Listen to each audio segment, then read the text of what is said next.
सकाळी मला जाग कशी यायची माहितीये का तुला? फोडणीच्या आवाजाने.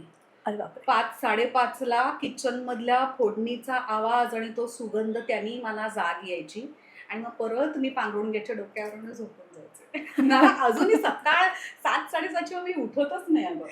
बरं, सकाळी ती फोडणी कोण द्यायचं मग?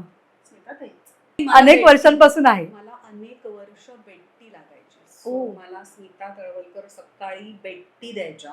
सासूबाई.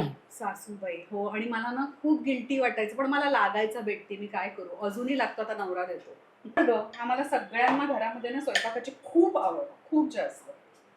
पण तुम्हाला असं कधी वाटलं नाही की उठून सासूबाईंना किचन मध्ये मदत करा? मी उठल्यानंतर करायचे. काय करायचं, सगळं तर झालेलं असायचं. वाढायचे मी. खरंच. आणि खायचे पण. खायचे सुद्धा. अगं माणसंच इतकी ना घरामध्ये, कामं भरपूर असायची आम्हाला. त्यामुळे स्मिताताईने तुमचं खूप लाड केलं डायरेक्टली. म्हणजे असं अशी सासूबाई सगळ्यांना मिळो.